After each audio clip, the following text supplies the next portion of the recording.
Populates. Welcome, everybody. My name is Liron Shoham. I'm the director of the Interagency Task Force on Israeli-Arab Issues. Many of us, know us. We are doing consistently calls for funders on major social and economic trends in Arab society. And a couple of weeks ago, we issued a briefing paper on the impact of the post-October 7th world and the ongoing war on Arab employment in Israel and Arab livelihoods. And today we're, I don't know if happy, but we feel it's very important to be following up with a call with 3 experts from the field who are going to take us into a deeper dive into the current statistics, the status of Jewish-Arab relations, the importance for Jewish-Arab relations of the employment field, and the current efforts to address the new barriers and challenges to ensuring that employment continues to be a channel both for social mobility and for better intergroup relations, especially at a time like this.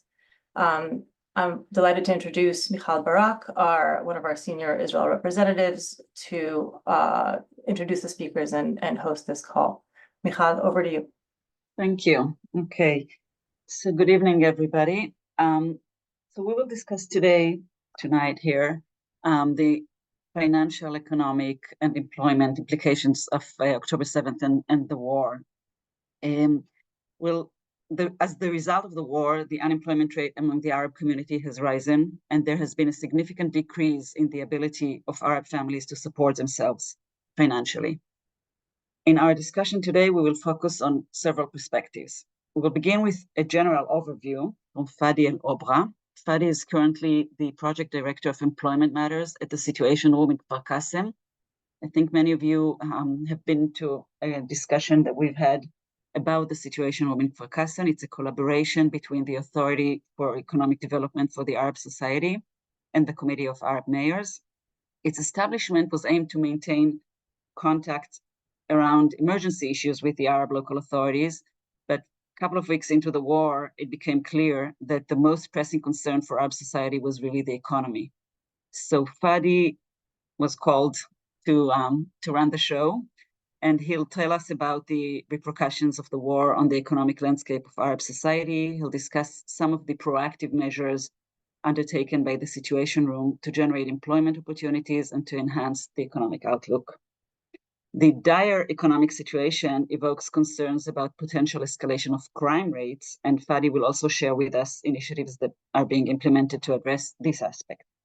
The second perspective that we will look at, that we will deal with, is that of social mobility and Jewish-Arab relations in the workspace.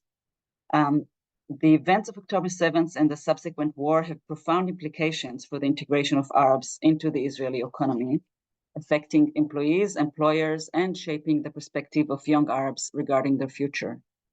We will focus on academics and professionals. So in the second part, we will have both Sami Assad, who is the CEO of Kav Mashve, and Nawa Jahshan Batshon, who is the CEO of Co-Impact.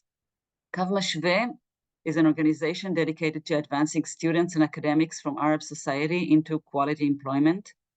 They strive to facilitate the integration of Arab society members across all levels of management and establish a network of influential managers and academics from Arab society to serve as role models for young professionals. Sami will provide insights into the state of social and occupational mobility following the war. And finally, Nawa Jahshan Batshon, the executive director of Co-Impact. As you all probably know, Co-Impact collaborates with major employers to support the integration of employees from Arab society across various organizational levels. And Nawa will share with us their observations on the impact of the war on employers and on the discourse about the efforts to integrate Arab society into the economy. So we'll start with Fadi and then Sami and then Nawa, and any questions you might have, I suggest you either write on the chat or keep for after the 3 presentations, and we can have a Q&A open for everybody. Thank you very much, 3 of you. Fadi, please. Good evening. I just will share my screen with you. Fadi, suddenly you sound very quiet. Yeah. The sound. Can you raise your volume? Yep. So I'll try. Can you hear me clearly right now? So great. Better. So I'm very glad to be here and meet with all of you and share some data regarding to employment and the impact of the war among the Arab society. I'll begin with the reasons behind the numbers that I will share with you by the next slide. Actually, the war, as you know, influence the whole of the local economy, particularly in the Arab employment sector, due to three major facts, reasons. The first one is the reduction of the demand in a few products that a lot of Arab employees used to work in that field. The second is the decrease of activity in certain sectors like tourism, construction, etc., etc. Sector that a lot of Arab employees used to work in these sectors. And the third, which is very interesting, the decrease of interaction between Arabs and Jews in the market labor due to the fact that people feel insecure. Fadi, we hear you okay, but if you can be closer to the microphone, because right before we started, of course, we heard you like. It was better. So I will take my headphones off. Let's try it now.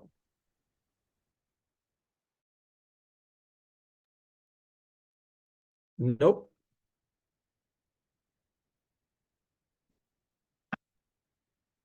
Let's try it again. And now. Good. Good. Okay, great. So I feel like Madonna with all the technical issues. So, and the third reason, which is the most pressing one, the decrease in interaction between Arabs and Jews in the labor market, caused by the personal insecure, people afraid to work and to get to a Jewish town, work with Jews, and in a way that maybe someone will ask them about their point of view regarding to the 7th of October, etc., etc. And that's why people avoid to back to places that they use to work in. So let's see a few numbers. I love data and I have a lot of numbers to share with you, but here we can see the most important numbers. The first one, we talk about more than 80,000 unemployed workers in the Arab community. And it's based on the last report was published in the beginning of January.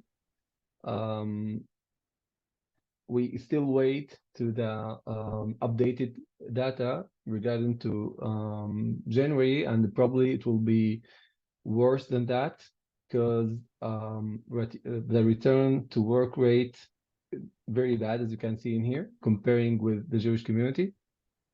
A lot of sectors get back to the new normal and they use to do business again, but a lot of Arab employees still didn't manage to return to work. And that way we can see a higher percent in return to work among Jewish employees comparing with the Arab society. And very sad numbers. The next one will take us with the story behind the numbers. Here we can see in Hebrew different towns in Israel, Arab towns and Jewish towns, but You can see here the first 5 the leading cities with unemployment rate, all of them. We talk about Arab towns. Number 1, Rahat. The second, Al-Fahim, then Nazareth, Shar'am, and Taybeh. And we don't have a data regarding to the small villages. And if the cities look that way, means that the small villages could be worse. Another phenomenon that only in Arab cities people still register as a new unemployed people comparing with those cities. In Eilat and Tel Aviv and other places, people already register during October and November, and we can manage the data, how the damage look like in the general society. In the Arab society, people still register as a new unemployment people, and they lost their jobs. It could be because the collapse of local businesses that they used to work in them, or it could be the fact that they were in unpaid vacation with the hope to manage to get to work, but the owner of the business can't afford their position again. That's why. So in general, we can say that the unemployment rate among Arab society 3 times more the pre-war, and as it seems, it's gonna be worse during the next weeks or months. So with all of that numbers, actually, we try to figure out some solutions to address the challenges. So we collaborate in a way to make sync between the efforts with all the players in that playground. We work closely with the governmental offices, including the Labor and Employers Administration, Ministry of Justice. I will tell you why we work with the Ministry of Justice later. Work with construction and the housing ministry, with the economic, and with the agricultural ministry, because here we can see that the field that highly impacted by the war in agriculture and construction. In agriculture field, we do know that 40% of people who used to work in that field came from the Arab society. So we try to figure out a new solution to help the companies in a way, and to help the employees and manage to help them to find their way back to the work to the job market. We still working with the leading employers and with representative association from the builders association and the manufacturer association, in a way to make this puzzle work very close. Factories who do looking for human capital, and we do know based on the data that these human capital live in the Arab towns and villages. So we work very close to them in the local initiatives to make this work together. That factory that close to Rahat can hire people from Rahat, and in that way we can help the factories and help people to find the place back to the job market.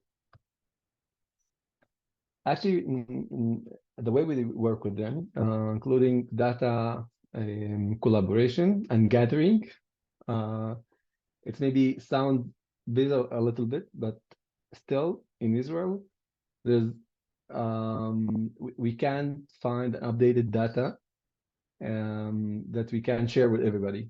For example, in a way to know how much people lost their job from Rahat, for example, we need to work with different ministries to collect the data, to make it visualized and share it with the organizations that work in that field and can figure out the specific numbers and the damage that have been on in the local market.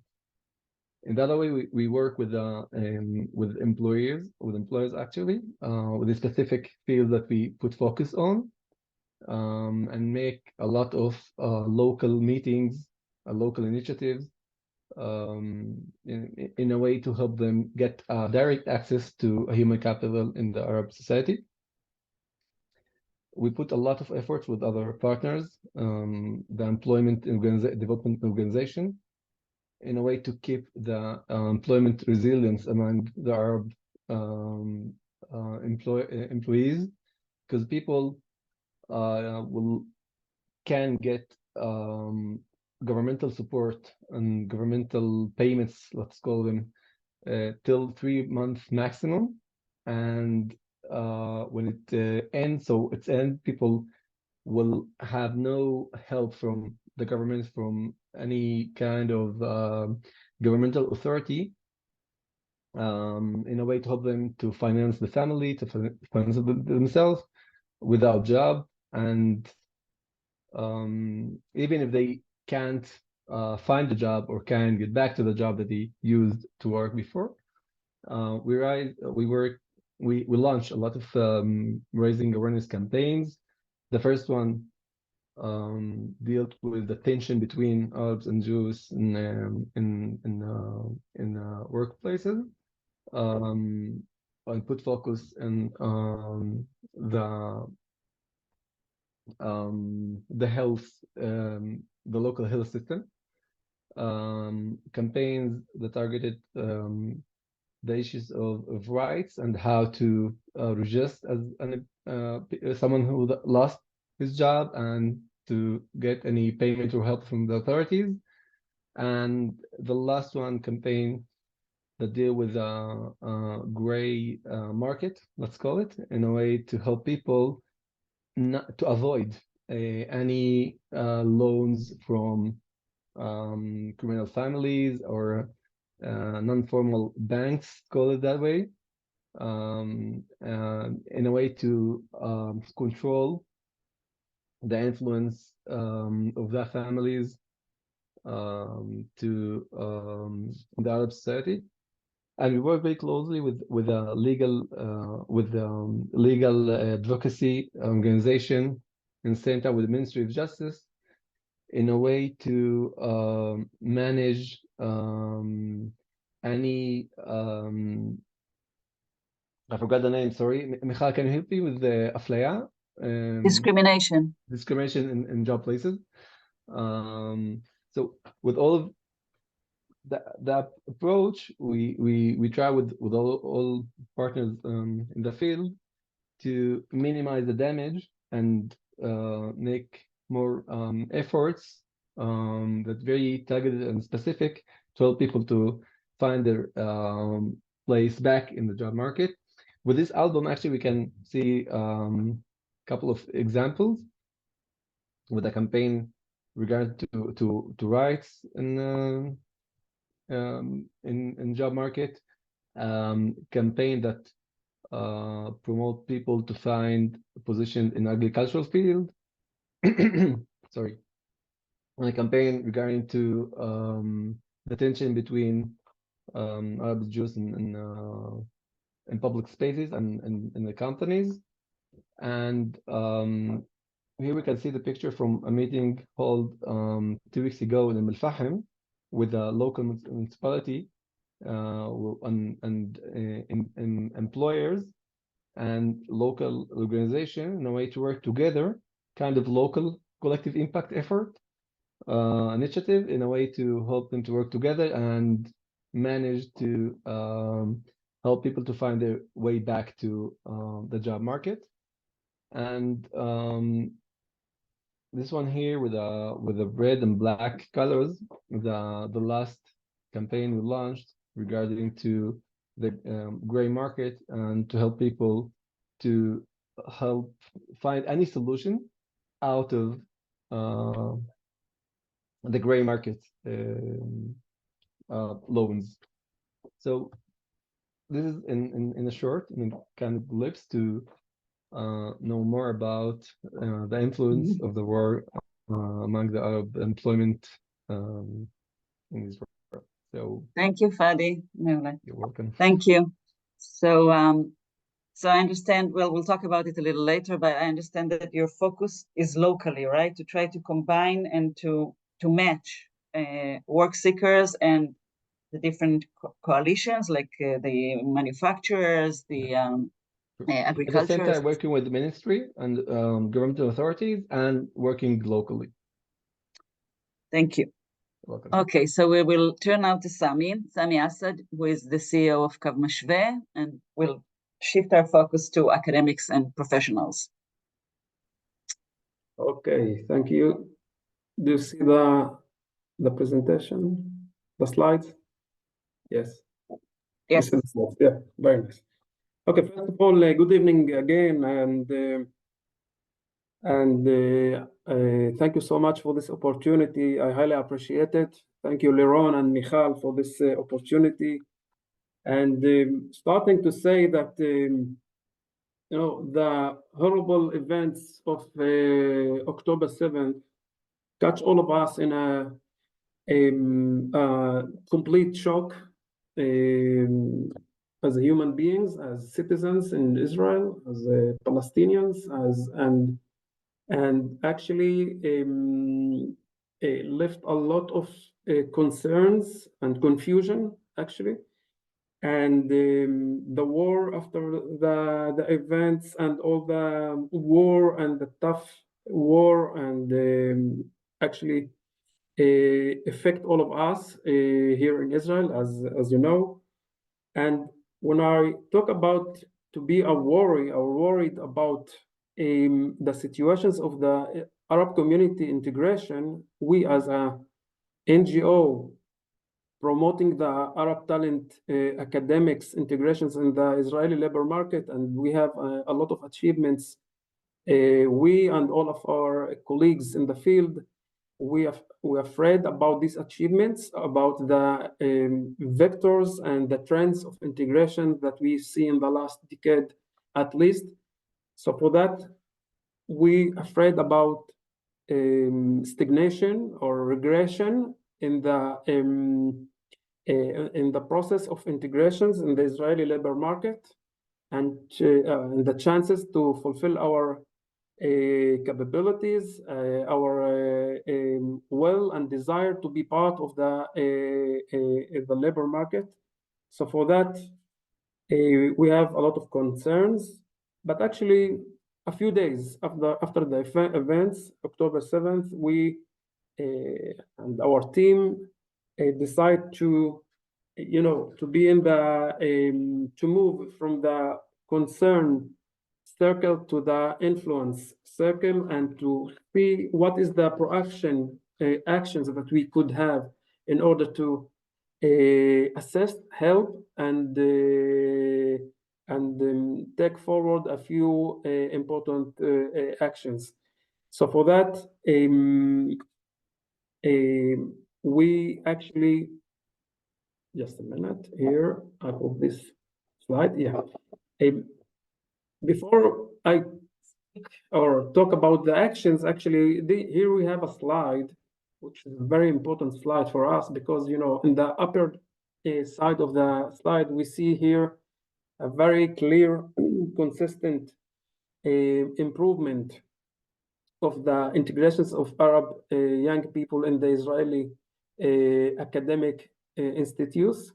You know, in the last decade, there was a doubling of the number of the students within the Israeli institutes, academics institutes, which is, it's a very, very important and very, very positive trend. And if we are talking about today, about 20% of the students within the universities is from the Arab community, it's a very clear remark and sign of a will and desire to integrate and to be part and to fulfill our capabilities. So we want this trend to continue.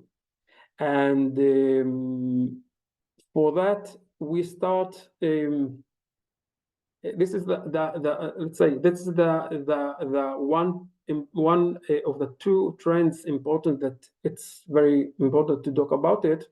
And if we look in the other chart in the lower part of the slide, we can see here the rates of the employment of the Arab community, women and men.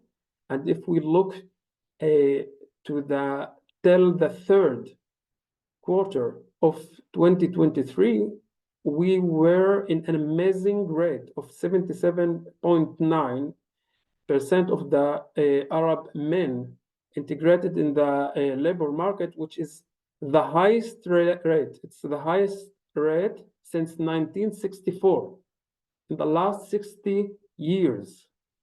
And when we are looking in the women integrations, there was a very nice improvement that we can see. It's almost 45% of the women in the Arab community integrated in the labor market.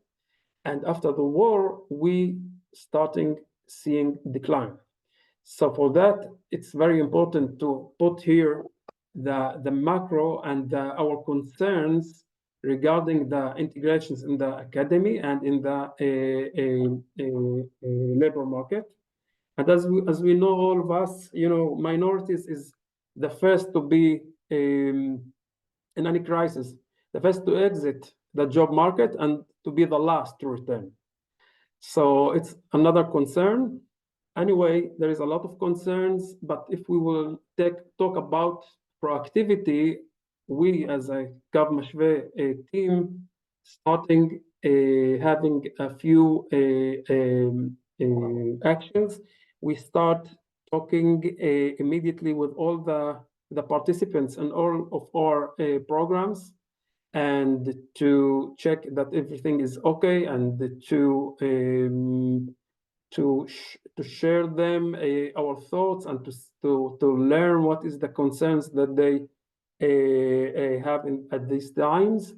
And after the first, after the first round of talks, we understand that there is a need to have a survey, a professional survey.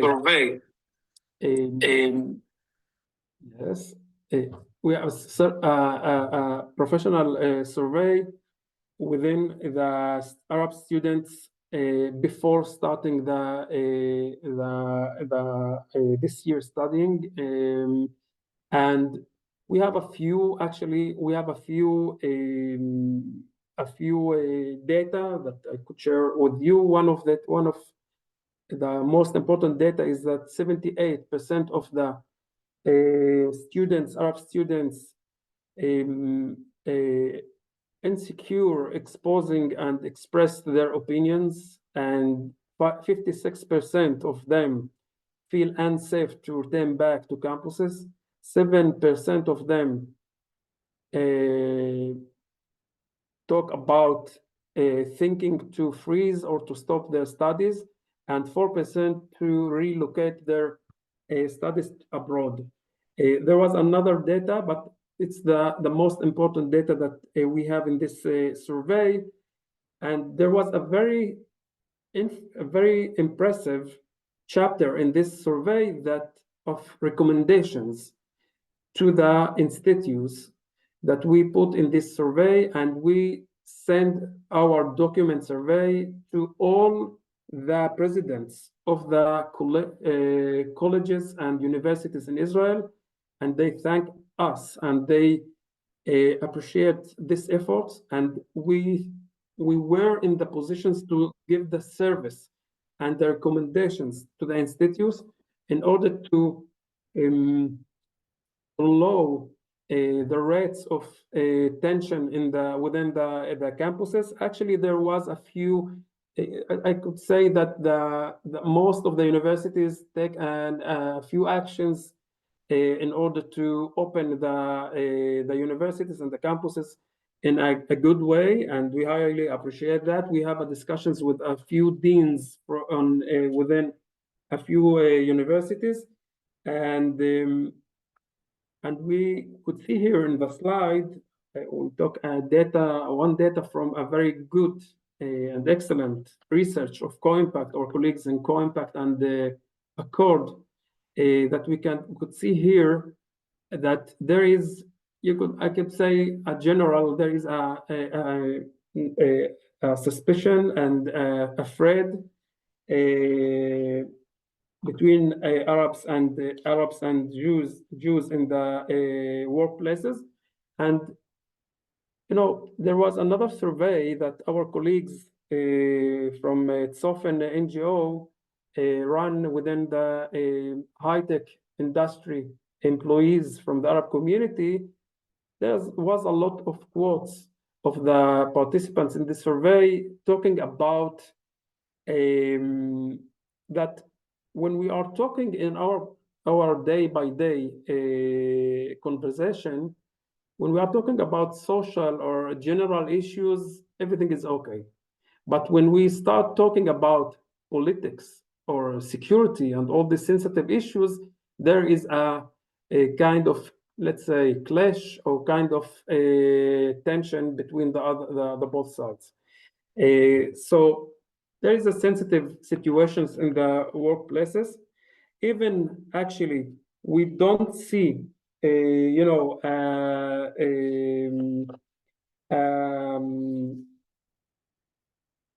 waves of employee layoff.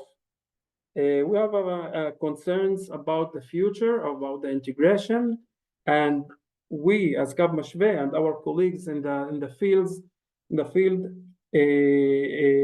work, and in order to have a few actions in order to in the first hand to assist the employees and to give advice and to assist employers actually in dilemmas and in issues that take place in the workplaces.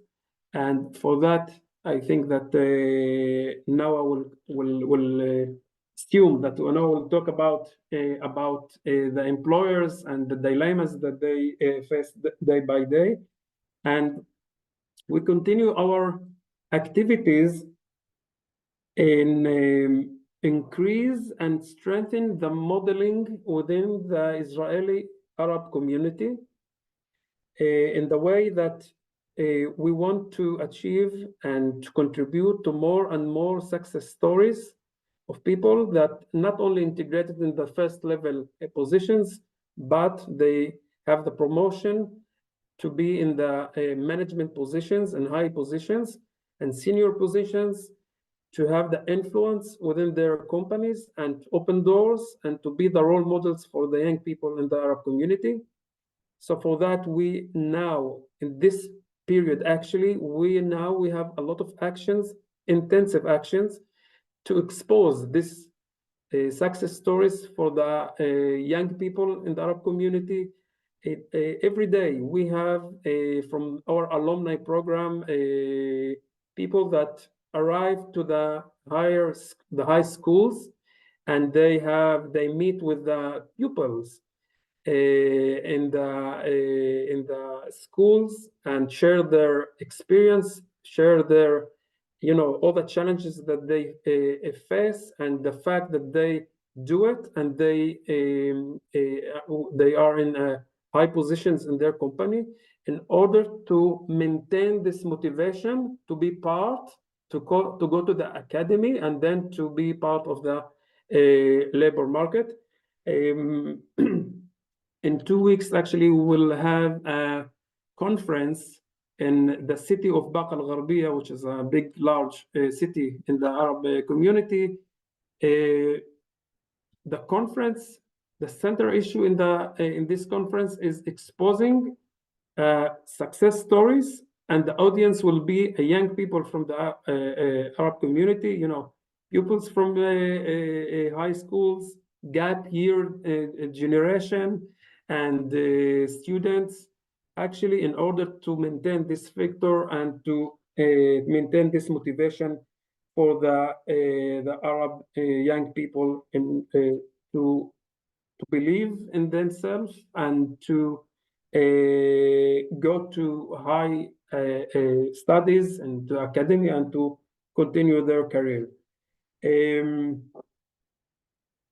One of the other things that we actually do in this period is coalitions. we believe that the coalitions with other players, colleagues in the field, I think that help all of us, every NGO, bring his strength and bring his added values, and together we could have a very good projects. And we start, for example, we create a hotline to employers and to employees, and we do this hotline with our colleagues in It Works and Sofen NGO. And actually, we also have a cooperation with Ajik NGO with a campaign of raising awareness via videos, short videos, which is the most important point there was that we will continue living here together in Israel.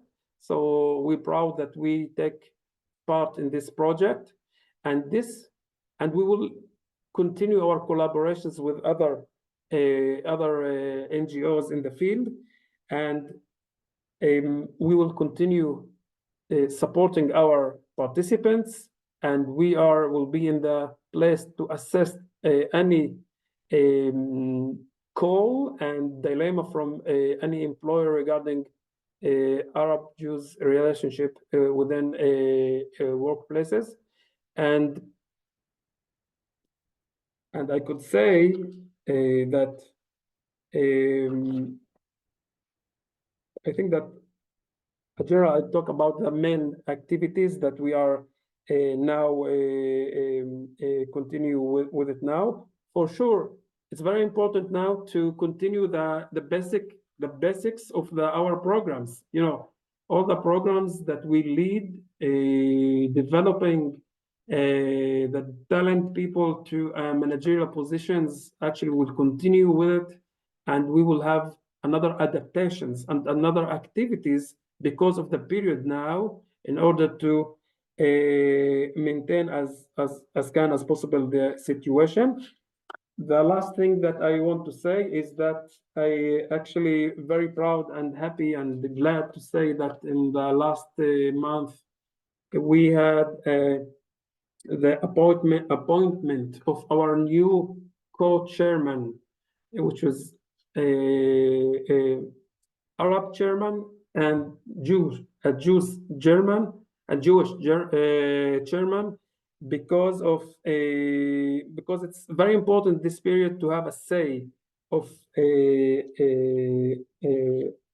being together, and we are very happy that the retired Supreme Court Professor Eliakim Rubinstein will be starting his role as co-chairman, and Professor Muhammad Watad, that only yesterday, was appointed to be the president of Ramat Gan Academic College.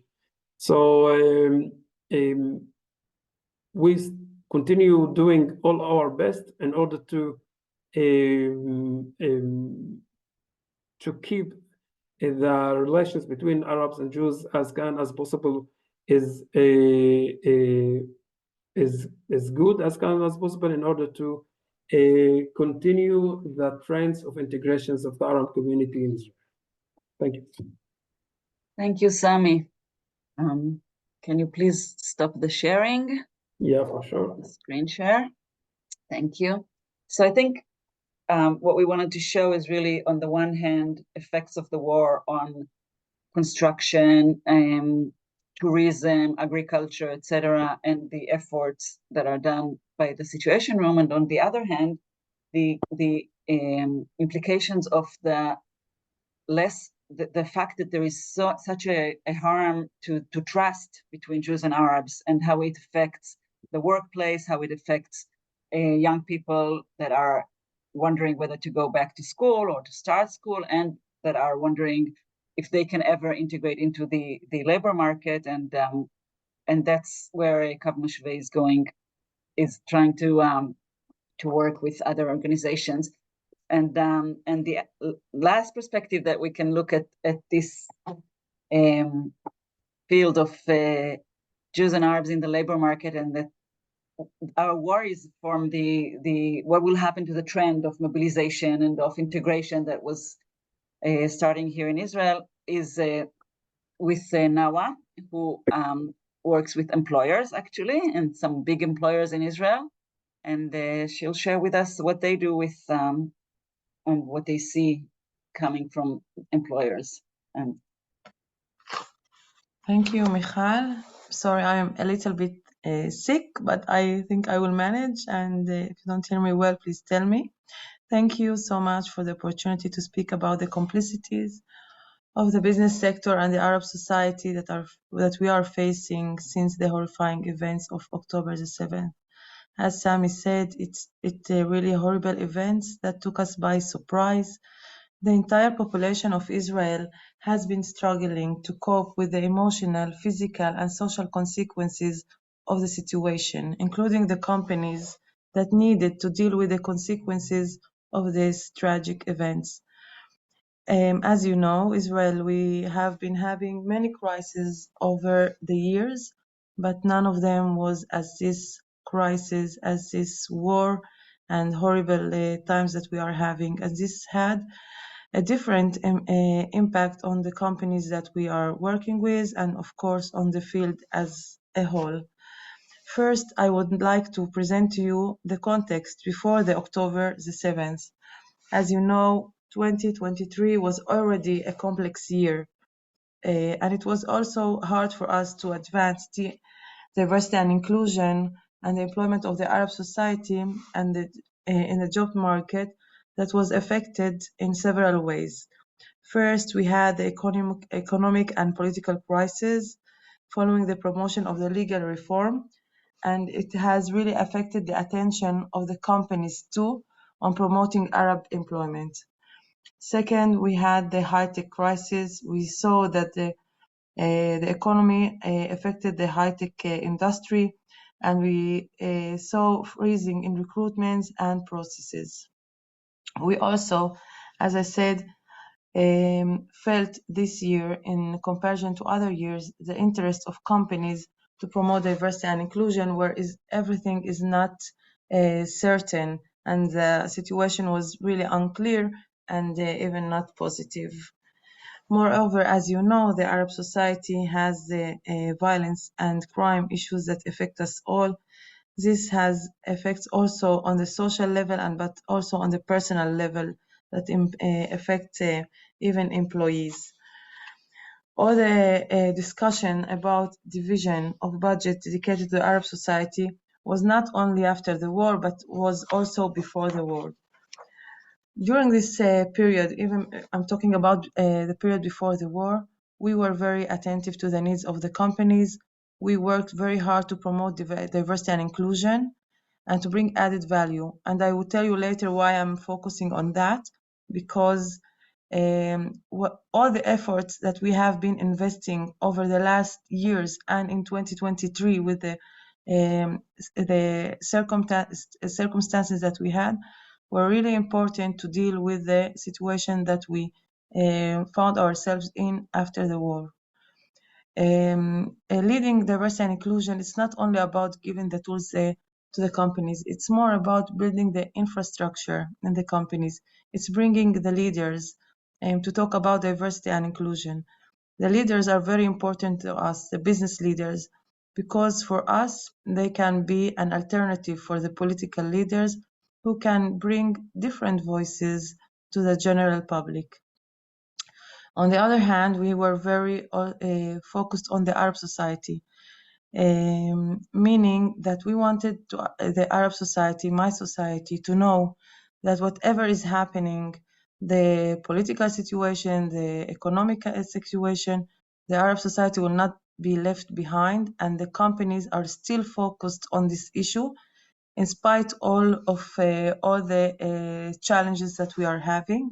And we were working very hard to maintain the focus of the companies and also to deliver this message to the society. The other thing that is important about building infrastructure of diversity and inclusion, and we saw it very strong during this war and before, is the resilience that the companies are building that help them cope with the different crises. And this is really important. Now I will share with you the dramatic impact on Arab and Jewish relationships, and in particular the employment of Arab society after the 7th October. I will give you a little bit of data. Some of them Fadi also talked about. Following the war, there has been a significant damage to the employment in Arab society. Unemployment rates tripled in October compared to September, and compared to Jewish society, Arab society's unemployment rate is twice as high. According to a survey by the Bank of Israel Research Division, 33% of Arab workers are in high risk group for a decline in employment, compared with only 14% of Jewish workers. This is the really disturbing numbers and percentages. But beyond this data, I want to talk to you also about the general atmosphere, the mutual fear and feeling of the Arab society that felt that they should be silent, and that felt persecuted in academy, in hospitals, and in social media, and in public, and even in some of the companies. Despite issues regarding Arabs and Jewish at the workplace, such as publications on social media by both sides, offensive statements toward each other, fear to come to work, or even leaving home, I even heard from companies that some of their Arab employees, they feel unpleasant to come to the work after the 7th attack. There was also fear of Arab employees to be attacked in public, in transportation. So everything really was bad. I can give you also 2 examples that we met in our companies. One, it was a conversation between me and Samer, who is here, and one of our champion in one of the leading companies in diversity and inclusion. And we understood from her the difference of this crisis than other crises. And that is this time, the HR managers and the business managers were grieving, were trying to understand what happened. They had really being under trauma. So coming to them and asking them to come and deal with the fear of the Arab society, their Arab employees, or to understand their position was really hard. So we understood that in this crisis, we needed to give a little bit time and to work first with the managers and the HR, so they will be able to be to give the support and to understand the point of view of the Arab employees. Another examples are also that some of the employees we work with talked about that it is they are feeling not comfortable, that they have that when they go, for example, to the cafeteria or the food court, they meet their colleagues with the weapons. And as you know, companies are closed places. Everyone who enters the company is known who he or she is. So this is something that they felt not comfortable with. And this is the example of day to day. So we were very focused at the beginning to help the HR, the managers, and even the CEOs to deal with this period. We saw two things, and one I have talked before is that companies that have been investing in diversity and inclusion were more resilient during this time. The voice of the CEOs was very clear, and they were not hesitating about the importance of shared workplaces. The other thing is that there was fear from the Arab side, but also from the Jewish side, and the companies were aware of it, and we worked together with them to see how we can overcome that. The other thing that is important is that we saw the difference between companies who are invested in diversity and inclusion compared to companies who are not companies who are not invested, they had more issues between Arab and Jewish, even with Jewish employees, with Arab employees, Arab managers, Jewish managers, and they were not, they didn't have the resilience to cope with the situation.